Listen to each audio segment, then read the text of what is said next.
This video is made possible by the Eliason Group, an Agile consulting service. You can locate the video under Follow Us, then select Recent Videos on YouTube on the agilenewengland.org website.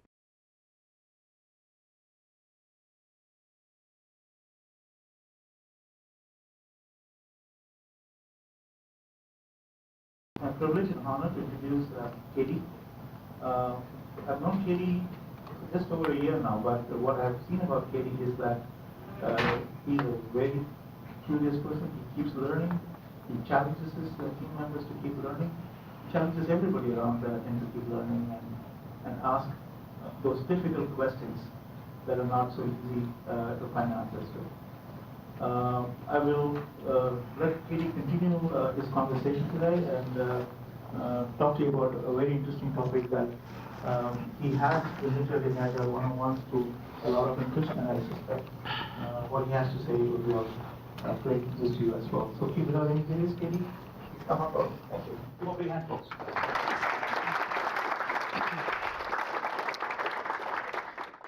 First of all, thank you, Agile New England, for having me here.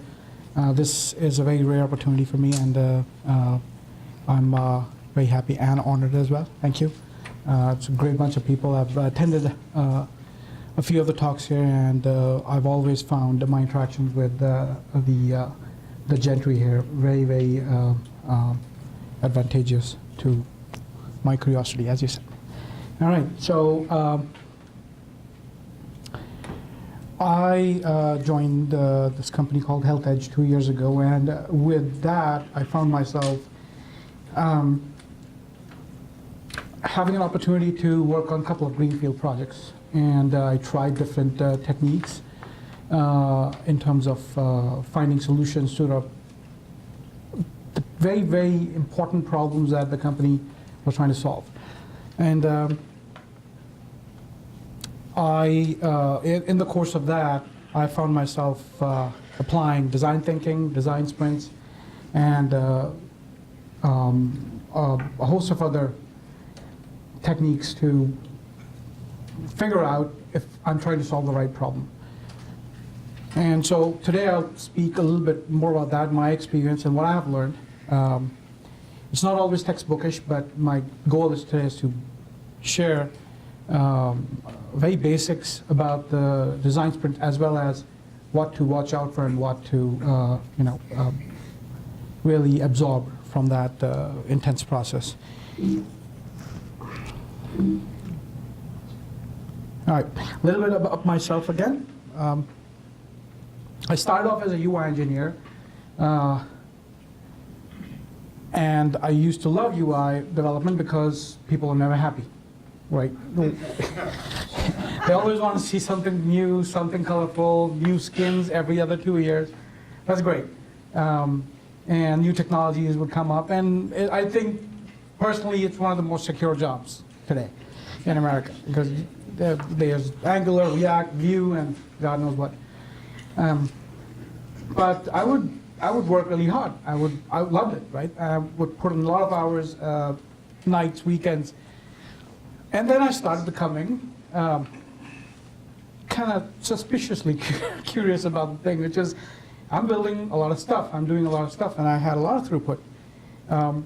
But I started asking these questions. I started finding myself in product meetings and in front of the customers, like, hey, I worked my,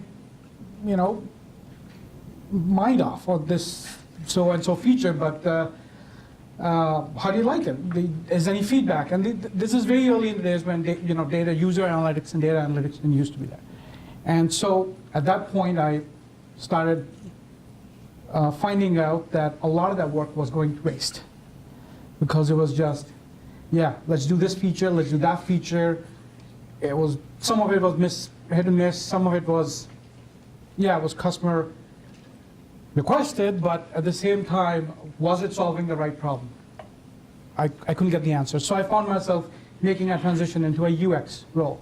And I started off as a UX architect, which is a fancy way of saying UX developer. I used to code as well as focus more on the UX side of things, which is proper flow based on research, overall experience of things. Is there an ROI in the work we are putting or not? And then with Health Edge, I found a great opportunity to work as director of UX, where there were portfolio products, and they all needed some love in terms of both UI technologies and design. So, and in the course of the last 2 years, I've learned a lot, as well as had some failures as well as success. And that's what I'm going to share with you today. So, Scrum is pretty familiar to you folks. Who have, raise of hands, who has used Scrum here? Like, really, really used? Great, awesome. More Scrum users here than here. All right. So, Agile, no Scrum, but just Agile. Any framework. Okay. Kanban, all right. Great. So, chewing up the product backlog is, the main backbone of and the main mantra of this framework, in my personal opinion. But how many have you wondered how good and how solid the backlog is really to begin with? Well, I don't see a lot of confidence here. Like really, like a backlog you can put your complete faith into and go behind and then say, okay, yes, this is I want to execute this to the end.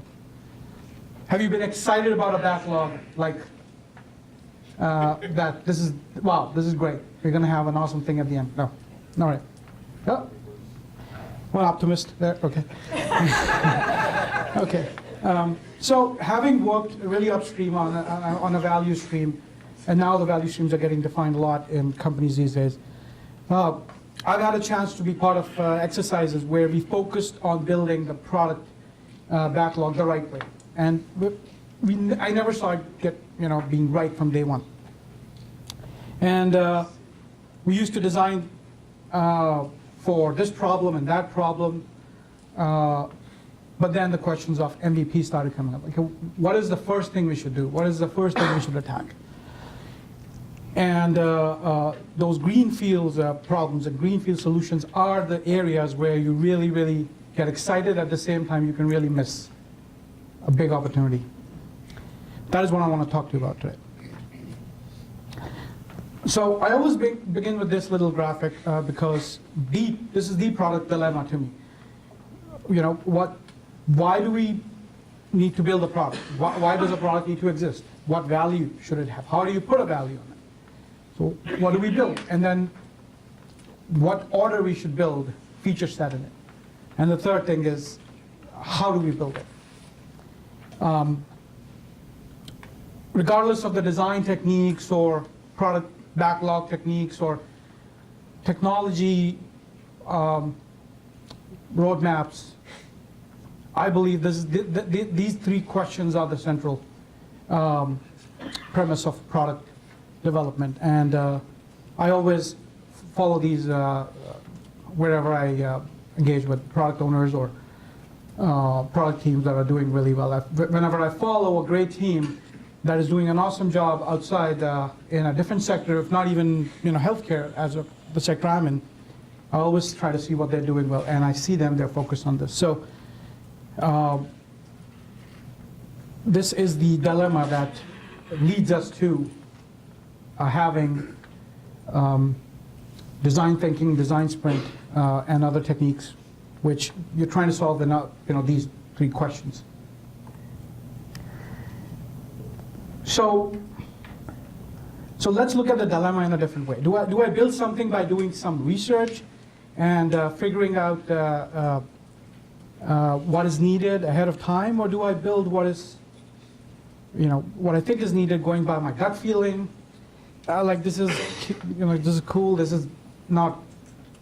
Maybe these users don't need this. So anecdotally. But the problem remains. You need to get the MVP out, and there are customers waiting. And the customers, when they get the feature, they're like, "How do I use this? Oh, where did that come from? Can you give us 10 pages of documentation? Can you explain why you missed this feature, why was that not communicated. So to make my point, I will tell you a little story here. So when I was trying to build a team at Health Edge, I was interviewing a lot of candidates, postgrad candidates. I was not going for the experienced ones. So I was asking the same question to everyone. Between solving a customer problem or fixing a customer experience, which one will you go for? And I got different answers. Some were cogent, some were verbose. Some folks would just go on a different tangent. But then I interviewed Sarah, and Sarah said, I think it's a trick question. And she was right.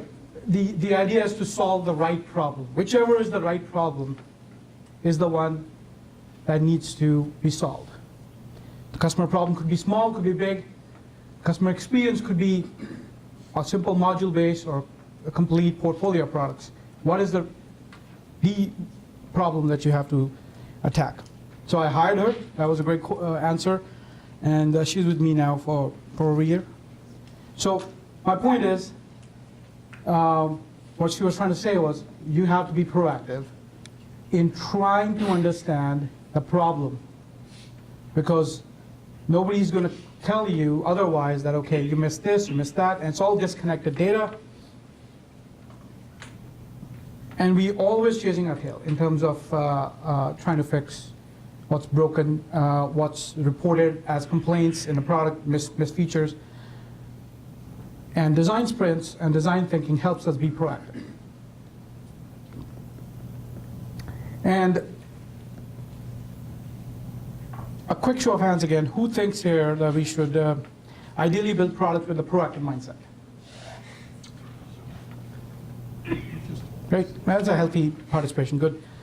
So how do you become proactive? Well, the first step that I personally feel is the most important is collaborate. You have awesome folks within your team who bring product knowledge, who bring engineering excellence, who bring design expertise, project management. They all are important in getting that stuff done. And getting the people who do the what and the people who do the how together all the time is the problem, always, that I've noticed. So we listen and hear early, we plan early, and we figure out the risks early. So when we do this, only by collaborating, because knowledge, one person just does not have all the knowledge. You have to bring people together. And we make it a habit, and we collaborate early, collaborate often, we time box it, and we iterate. That's the most important thing.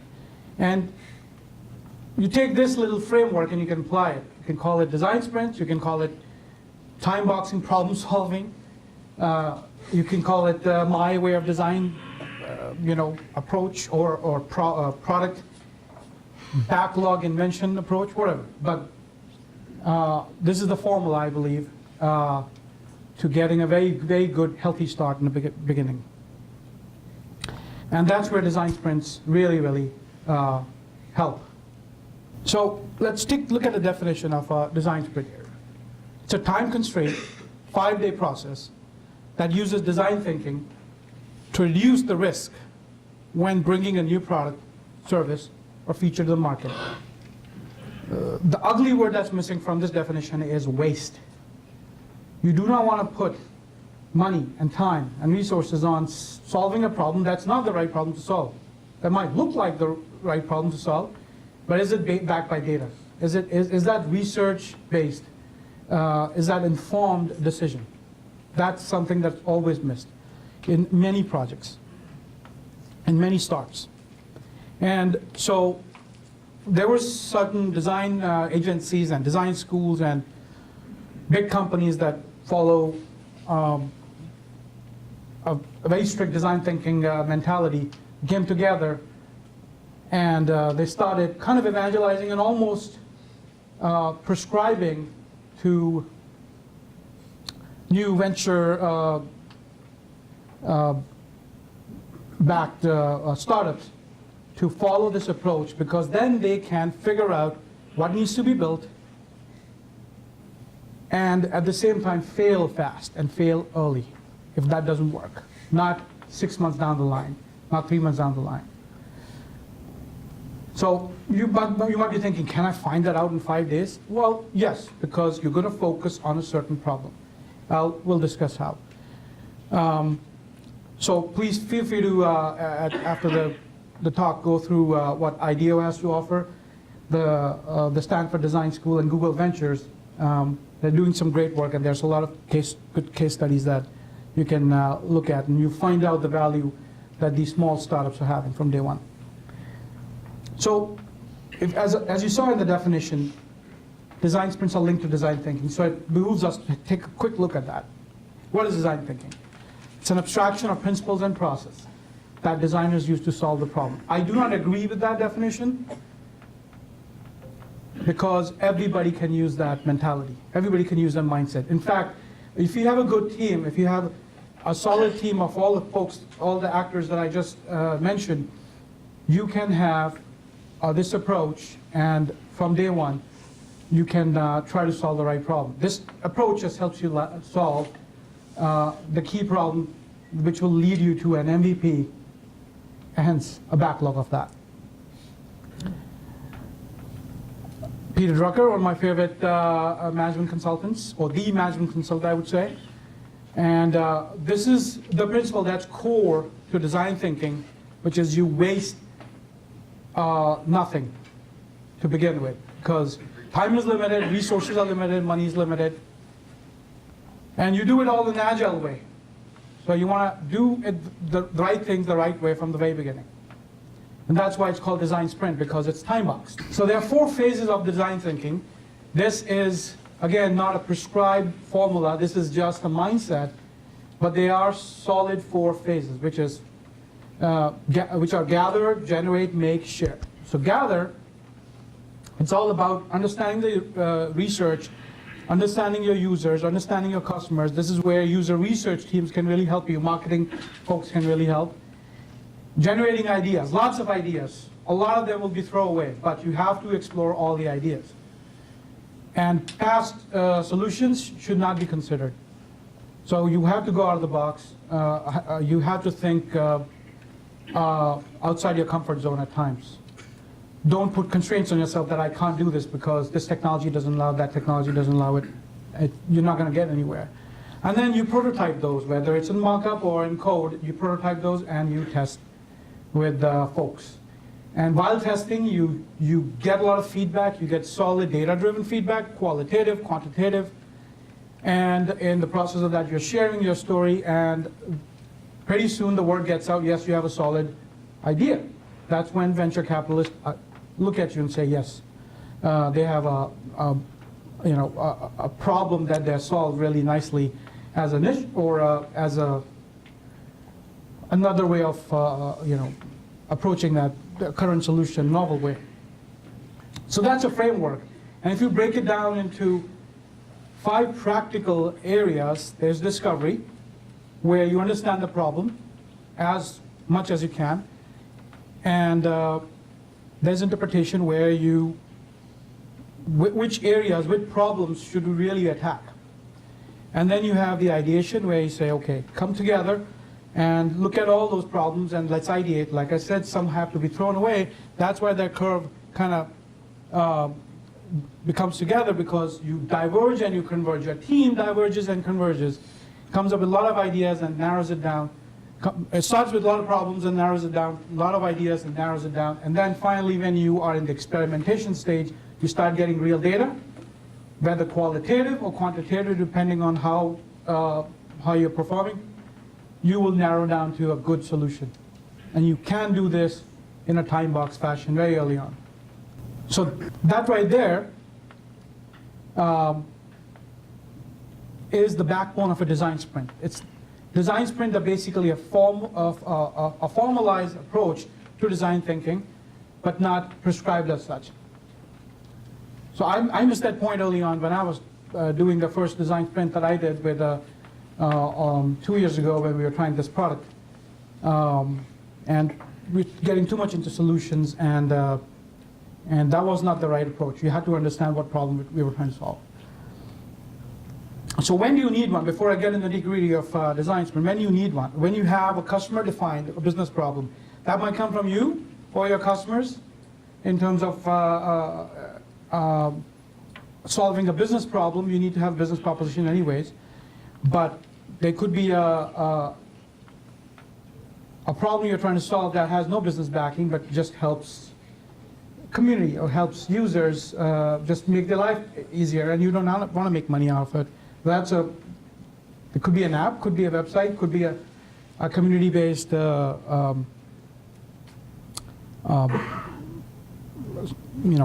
product. It should only be done for really, really extra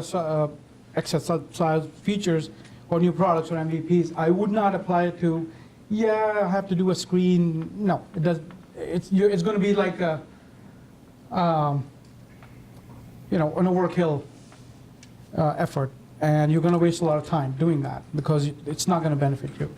There's got to be a really big problem. I want to build a portal. Great, that's a mouthful. Great, that portal has lots of parts. But in the portal, what do you do first, right? And we don't know the solution to the problem. You think you will know the solution, like it happened to me, but you don't know the solution because you haven't vetted the problem yet. You haven't solved the problem. You haven't figured out what is the right problem to solve. And we want to learn quickly and cheaply, and fail early, fail fast, and critical time to market is really important. Right? The company says we have X number of dollars, we want to quickly test, we want to get this thing out, we want to test whether we're on the right path or not. Design sprint. And you want to say, let's do something out of the box, completely. I don't want to go with what we have outside in the market. Let's see if there's something novel we can do in this domain.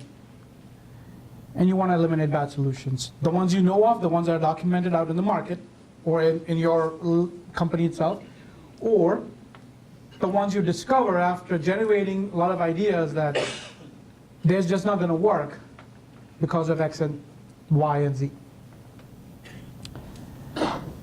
And we have the resources and desire to pursue an identified solution. You can't just do a design sprint and sit with a backlog and it's not ready to be executed on. So there's got to be intent, just actually going for it. And it needs to be more than a UX problem. A lot of people, there's a myth with design sprint that's all design, it's all mock-ups, it's all high fidelity mock-ups. No, it's not. It's really not. It is about product. It's all about the problem that the product is solving. It's a lot about product ownership, but it needs a lot of actors. I will show you in a second. So, it's 5 days, it's a week, and purposely I've kept the definition of design sprint up there so that you can keep on connecting it with the previous 5 sections that I showed you about the design thinking. So first day is understand. We need to empathize with users. We need to understand who they are, who are our customers, understand the user personas and the king personas. King personas are the buyer personas, people who are paying us to build products.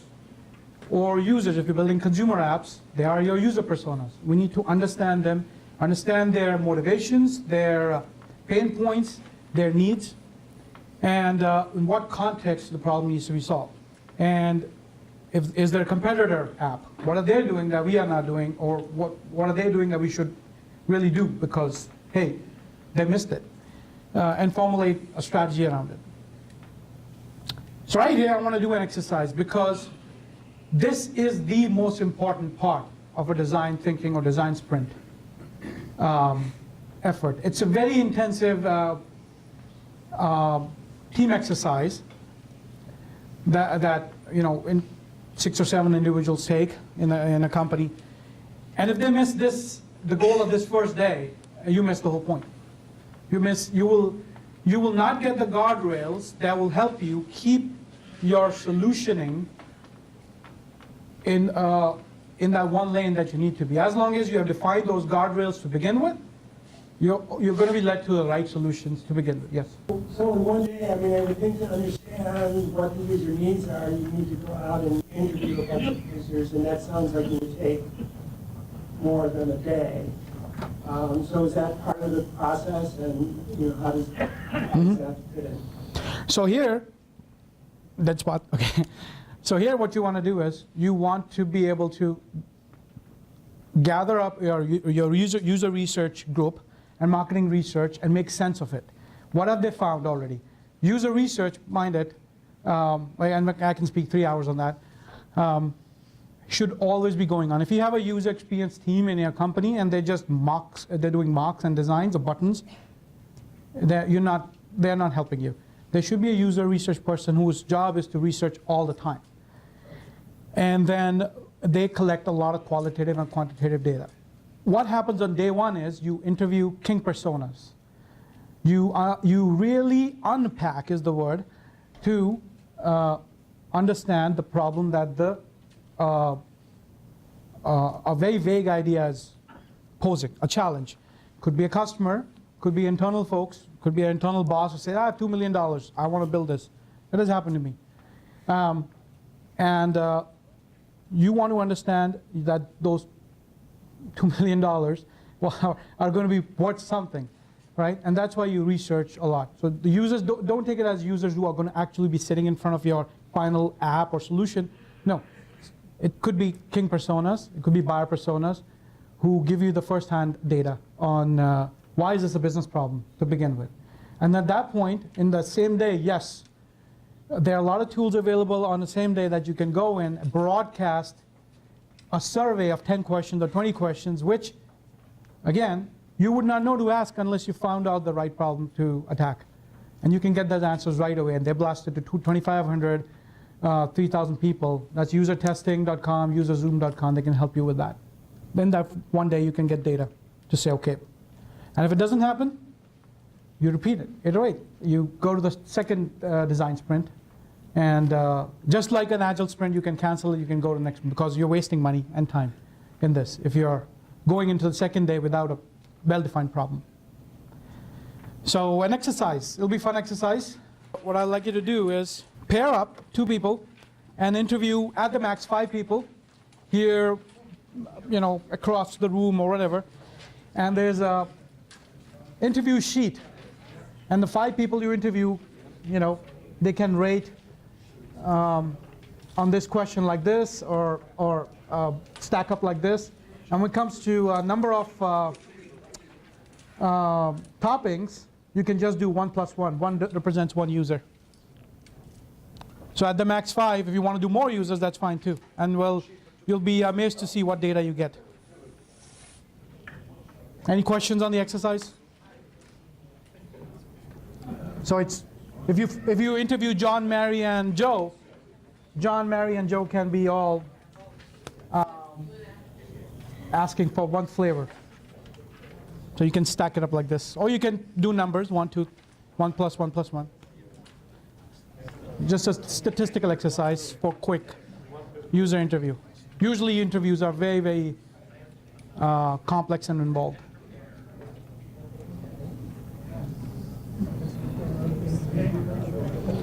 So we'll give this exercise, Sham, 10 minutes? 10 minutes. So 3 or 4 volunteers who want to share very interesting data they captured on their surveys. Sure. I'll share data, but it's not all that interesting. Could be outliers. Could be all 1 column. So 1 person wanted only 1 flavor. 3 people wanted 2 flavors. 1 person wanted 3 flavors. 2 people wanted kitty size. 1 person wanted sometimes kitty, sometimes small. Right. 2 people wanted large. 3 people wanted no toppings. 1 person wanted 3 different nut toppings, and 1 person sometimes wanted hot fudge. 1 person wanted fat-free, 1 person wanted low-fat. 3 people wanted whole milk.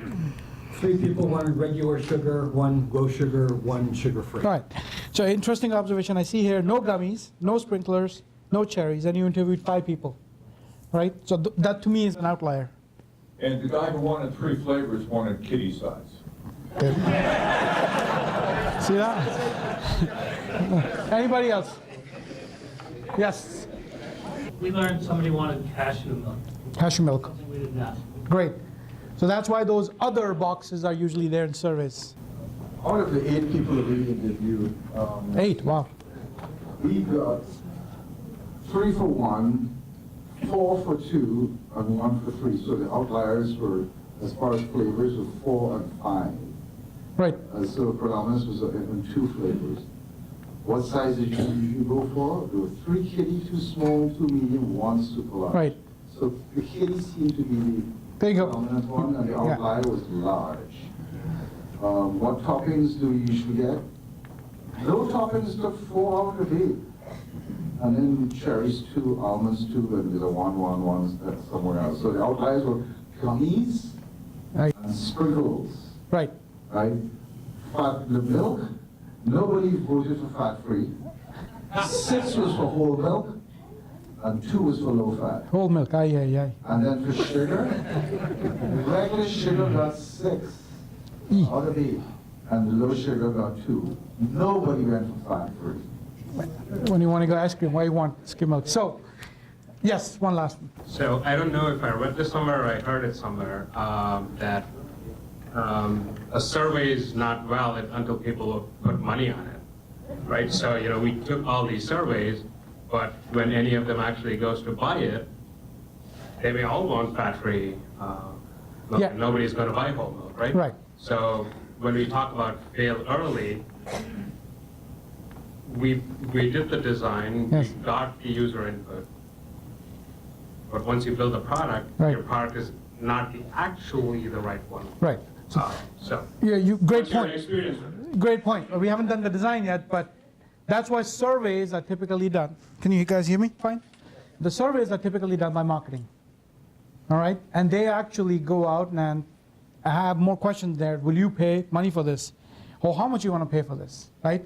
So there's 50 other questions here that I did not put. That was just to give you an idea that this step is the most important thing in this design sprint activity.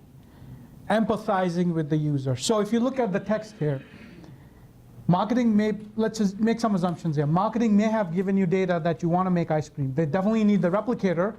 Replicators supposed to do a lot. But hey, it needs to be, to sell it, we have done the survey before this that needs to make ice cream. That's the demand. And what we don't know, what we did not find out, is what the makeup of the ice cream should be. And giving all of these bells and whistles into the replicator is going to require time and money and resources, right? So that's where user research comes in, and there are about 15 techniques and methods to do user research that can let you hone in into an answer as to what kind of ice cream and what parameters that can go on a replicator. That could be defaults, could be buttons. Maybe number 4 and 5, nobody wants 5 flavors in an ice cream. So the more data, the more research you do, the better it is. And that's why I was saying the research should always be going on, all the time. And a summation of this, a quick data analytics, we did quick data analytics within 5 minutes here, but a proper read into this kind of survey, which is, you know, this is for fun, but a proper survey, proper user interview, data that's collected quantitatively should give you an idea that 4 out of 10 things that you were thinking of giving in your cool replicator are not needed for MVP. So you killed, I would say, multiple birds with one stone. Not only you figured out that you don't need to spend money there, right? You eliminated the risk there. You can afford to eliminate the risk there. You figured out what the users will like, most of them. 80%, if you want to go with 80-20 rule, the golden 80-20 rule. And you also figured out that these are some of the features that need to be available on your replicator. So right there, the design team and product owners can start working on a solid story map right there. And I will talk about that in a second. But as you're doing this, in no way the one activity has to gate another. Because it's collaborative effort, they can take cues off of each other, whatever data and whatever information is becoming solid and they're comfortable with it, they can take it, start doing their own activity there. I mean, I've seen design sprints where I would love to be part of those, where designers are doing screens from day one. Really, the users are talking, everybody's discussing, and these guys are crazy, like as if they're high or something, and they're drawing all the time because they know half of that stuff is not gonna, it's just ideas that can be thrown away, like paper napkins. So, again, my point here is that, again, the idea was not to say this is a survey, it's more of an interview, because you would do this, if you want to do a large scale, you would do this with a big population. If it was just with the buyer personas, who could be like 7 or 8 executives of the company, you know, it could be a little more targeted towards the question they brought to you, like, we want to make a replicator. Okay, let's talk, you know, let's talk to you about that. So again, I cannot emphasize this enough.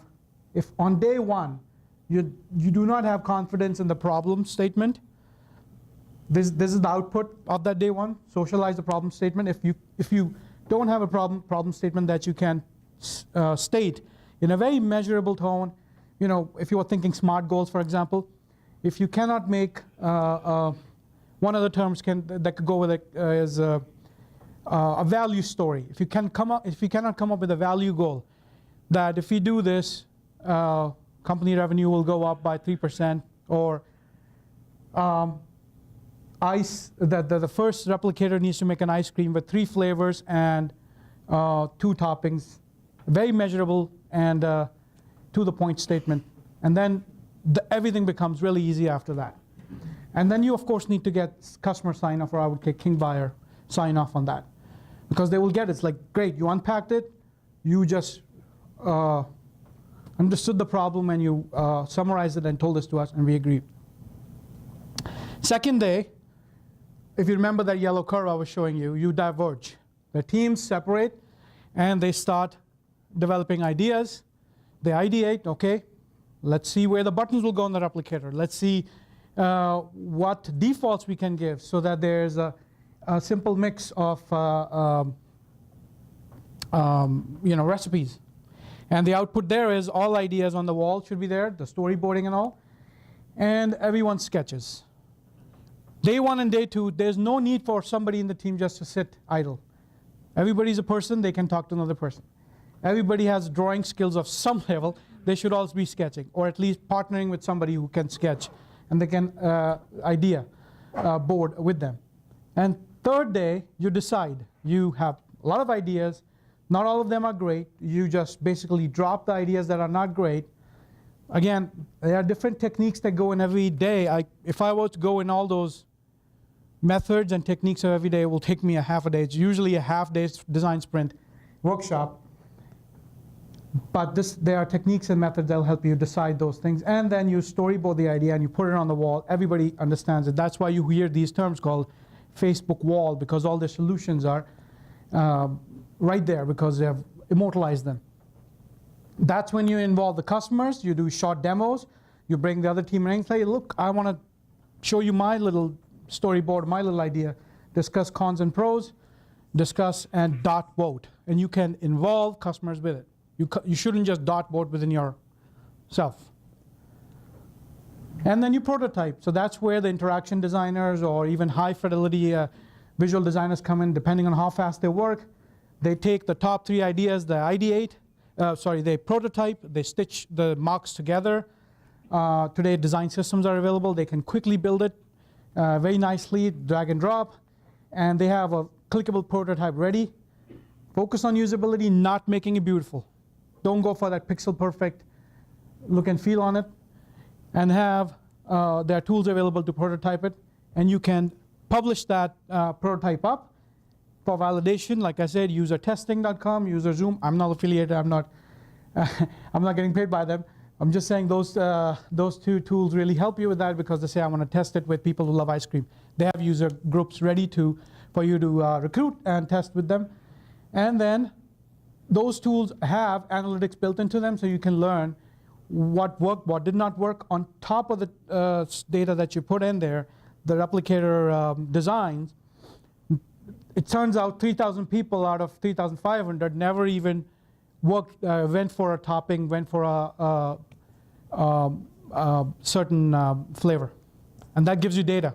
That's data. You can have confidence in it, and then you can drop it from your MVP right there. No need to work on it. And more, if you're not comfortable, you can do more research around, obviously. Like I said, you go use analytics, get face-to-face feedback if need be, because you want sometimes eye tracking data, where they're going. All that can be done in that same day. That's why it's a very intensive exercise. No time for shilly-shally, and there's a big plan around it every time. If you're not planned properly for a design sprint, people are just going to get sidetracked. Any questions there before I move forward? How often do you run design sprint? I have done 2. And those were to understand the MVPs of certain absolutely new projects. Do you decide big questions during that, or you get small increments of changes? Big what? Are you looking for answers to big questions, like is there viability for this whole new market space? Yes. Or are you looking for small incremental changes? In my case, they were more about the feature set. The fact that we should build a portal, for example, was already an answer that was given to us by marketing. And are customers involved beyond day one? Yes, they should be there all the time, especially for converging on the ideas and validating. They should always be there. They're part of the team. So you invite them in for the validation? I've invited them for the whole week, actually. When they're not needed, they will just check their email in the corner, but that happens a lot. All right. So, who are the main actors? Very quickly, 5 days, it's a 5-day agile, time-boxed approach. You have the facilitator, you need one. Otherwise, everyone's going to be facilitator, you need one. Somebody who knows how to run sprints. Doesn't have to be a design sprint facilitator, no such thing. A scrum master is fine. You need engineers. A lot of coffee, of course. You need a lot of coffee in that room. You need decision makers. That is people who can break the tie, who are not afraid to say, it's my responsibility, I'm calling the shot. Because if you come to a deadlock, you will not make progress. So somebody needs to say, I'm owning this, let's go forward, it's on me that we are moving on this direction or that direction. There are thousands of roadblocks that can come in that 5-day circus at times. You need the product managers there, you do. You need them more than anybody else, because if they are ultimately responsible for the product. You need the designers there because they're going to prototype. Especially if it's a UI-driven app, it's actually a tangible kind of product, whether a software or a manufacturing-based thing. They need to be there so that they can ideate early. You can't just hand off 10 or different stories to them, like design on this. No, that doesn't work. Design sprints need to have designers. And then you need to have marketing, content, operations people, because they say no to everything. Sooner their voice is heard, the sooner they will shut up. I've noticed this. Okay, well, you're going to do this app. Is this going to be CI/CD, continuous based? Oh, okay, let's put that as a requirement. Fine. And then they disappear for the next 4 days. And then, of course, you need the customers and the users. Right? Engineers could be lead engineers. You don't need the entire 20 engineer team with you. They don't even have to be UI engineers. People who can call out risks. People who can really tell you in cogent terms that this is not going to work, that's not going to work. That idea is great, but it's not going to work. They should be there. All right, so this is a graphic that has made a lot of rounds with the product ownership community. I love it because this kind of helps me understand user story mapping, and that's where the design sprint really, really helps, right? Right after the end of the design sprint, if you've done it nicely, if you've done it well, and you will end up with high-level goals. You may also end up with high-level impacts. Again, every company may not do it this way, every team may not do it this way, but they'll definitely have the goals and the deliverables, because at the end of the 5 day, you have tested the features you have tested the main offering, right? And then even if 90% of the code has not been written on it, you know what needs to be built. So right off the bat, you have your high-level Jira epics if you want to, your themes, the things that are above Jira epics. You have your deliverables. Again, however you want to cookie cut it, the fact is you will have your valuable stories to act upon. And user activities are, a given, because the users actually tested it. They have gone through clicks and taps on your designed offering. And that's pretty much how you get to that first backlog at the end of day 5. And if you're not happy with it, there's nothing stopping you from doing another design sprint, right? But you have to be careful about it, that this time around you want to have a retrospective before that. What did we miss in the first design sprint? Why didn't we succeed? What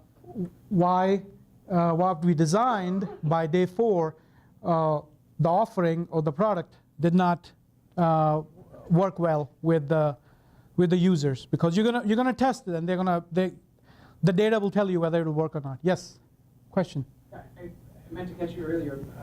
If you can answer, what's the ideal size of that group coming into the session? Into the design sprint? Yeah, because you talked about actors. How many people is a sweet number? What's too big? What's too small? 7.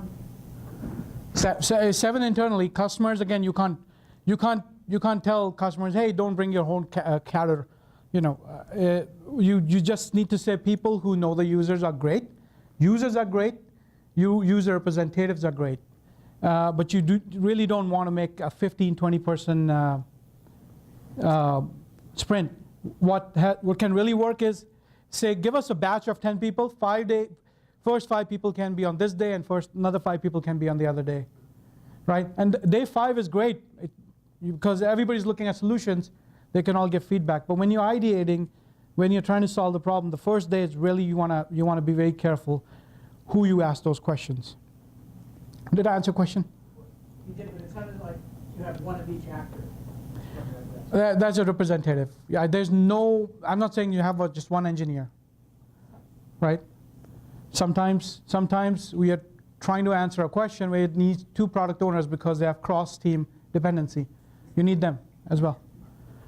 I can only imagine the makeup of your organization, but it's important. Everybody knows in the company who is more important and who's not. All right, so again, the one question that I always had after the end of the design sprint, or even after we design something, is how do we prioritize it? Great, we have 10, 15 stories, but and they all comprise of the MVP, they all should be done, but out of that, which we attack first, because you need to do sprint planning next. And you go with the high frequency and high pain ones. Again, the more research data you have there, the better it is, because that will guide you that out of these 15 stories, could be a back-end architecture problem. Oh, geez, this needs to be a microservice. Great.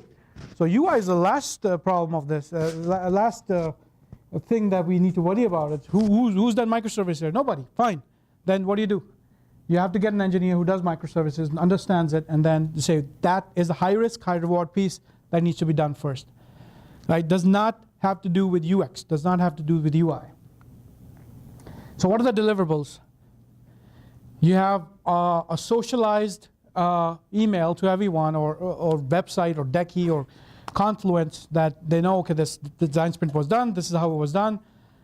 And then you have, like I said, retrospective survey you can give to your people who attended, especially the customers. They need to know whether it was useful or not. You will ultimately get a story map. Like I said, a good seasoned product owner should always be making that story map. Maybe it does not have to be in front of everyone, but virtually they can start making a story map. Things can keep on moving as they're discovering more stuff, but that should be a deliverable of the design sprint at the end of day 5. Clear path to launch, and launch is the loose term here. Could be internally, could be actual app that you want to put out, could be a new module that you want to test, could be just mockups. Still could be mockups because this is a finite design. And then, of course, next sprint planning. If if you are not able to do a next sprint planning confidently at the end of design sprint, something was amiss. But you should have a lot of data to be able to do all these, definitely the story map and next sprint planning. So it sets you up properly because you would have validated your approach on day 5. You would have gotten a lot of data.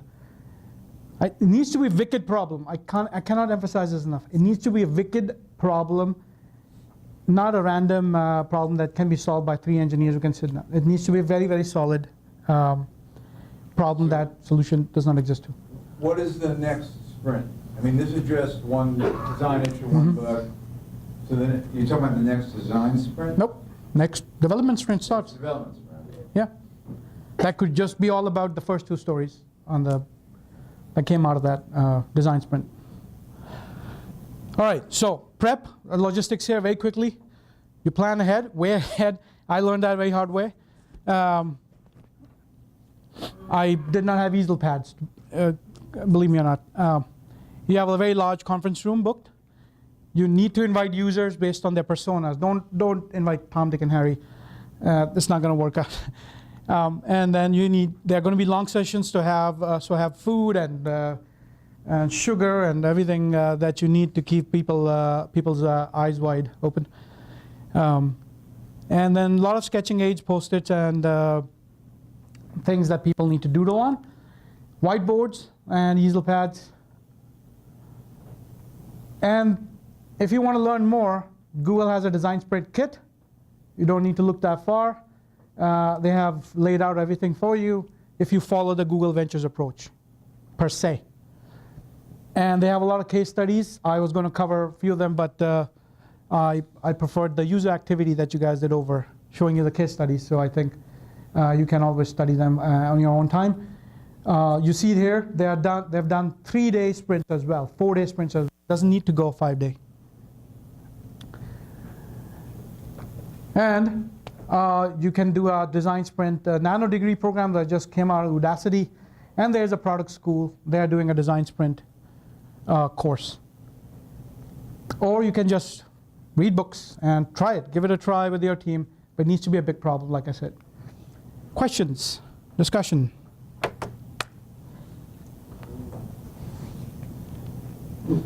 We kind of do the similar pattern, like when we are launching a product or something, even starting up a project, like, okay, what is my infrastructure, who are my how do we bring the people, and even what I'm going to deliver, like how many, like, you know, at the end product, even to the smallest of the patch, we have something called sprint -1, sprint 0, we call it.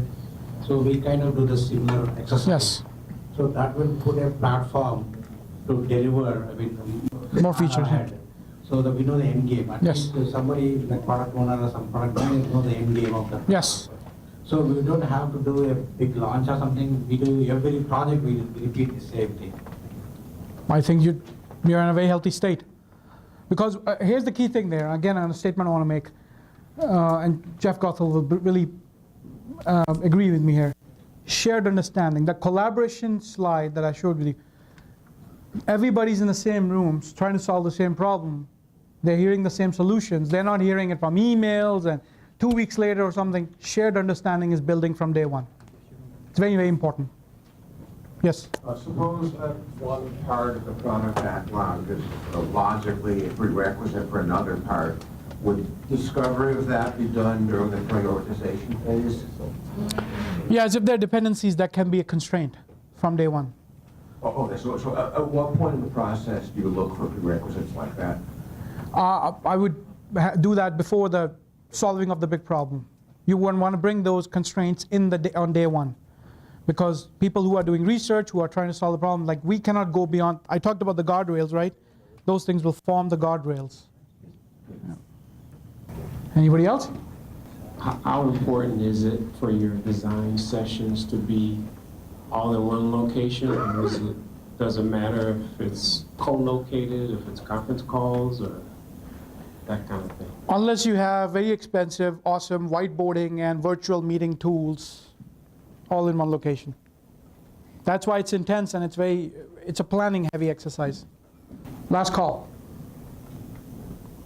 All right, thank you so much. I really enjoyed it.